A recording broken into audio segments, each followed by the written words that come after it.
I just discovered that my husband has been having an affair with my own mother. I have no idea what to do next. Hey Reddit. It all started with a feeling, the kind that gnaws at your gut even when you try to ignore it.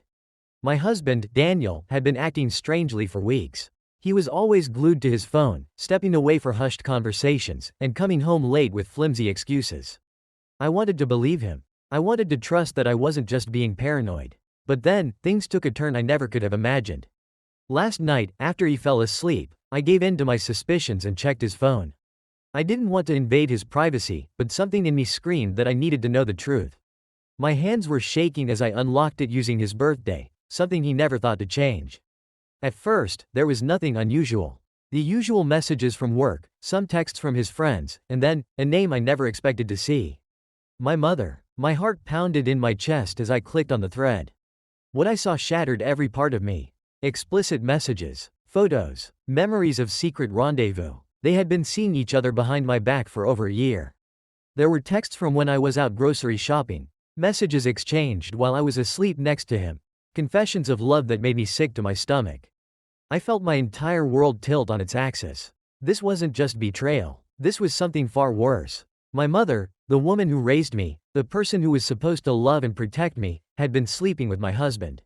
And neither of them had the decency to even try and hide it properly. I didn't know what to do. I sat there, staring at the screen, my entire body frozen in shock.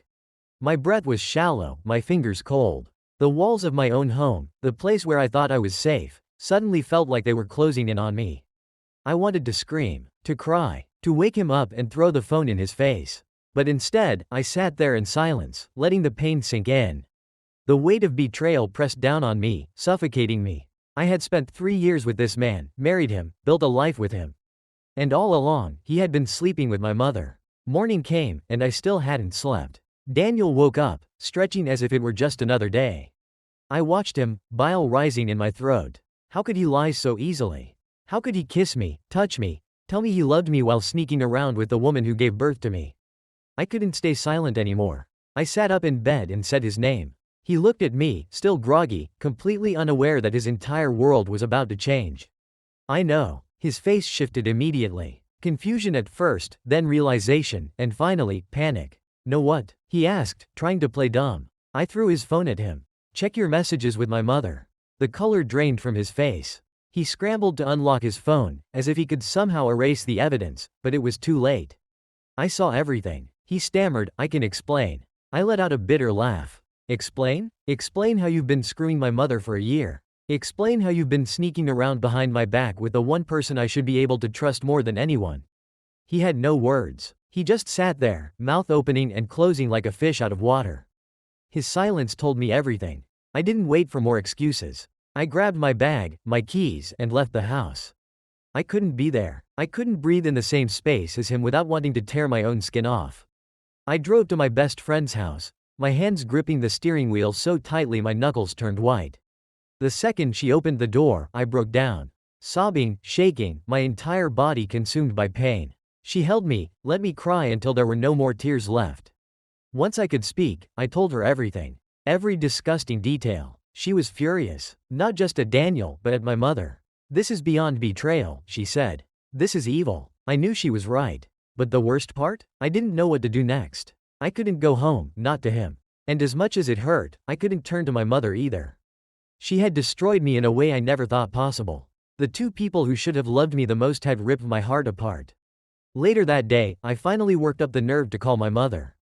I needed to hear her say it. I needed to hear whatever twisted excuse she had for ruining my life. She answered on the second ring, her voice casual, as if she hadn't been sneaking around with my husband for months.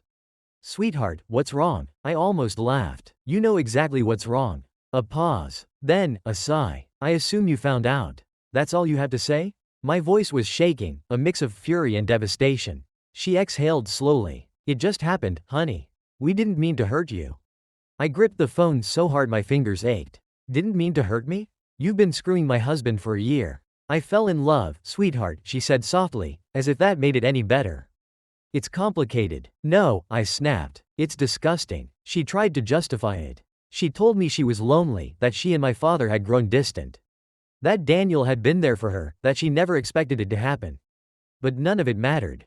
There was no excuse for what she had done. I hung up. I couldn't listen to her anymore. It's been 3 days since my world imploded, and I still don't know where to go from here. My marriage is over. My relationship with my mother is shattered beyond repair. I feel lost, like I'm drifting through life with no anchor. But one thing is clear. I can't stay silent. I've contacted a lawyer to start the divorce process. I've blocked both of them. I refuse to let their betrayal define me. The pain is still raw, the wound still fresh, but I know one thing for certain. I will survive this, and they will have to live with what they've done.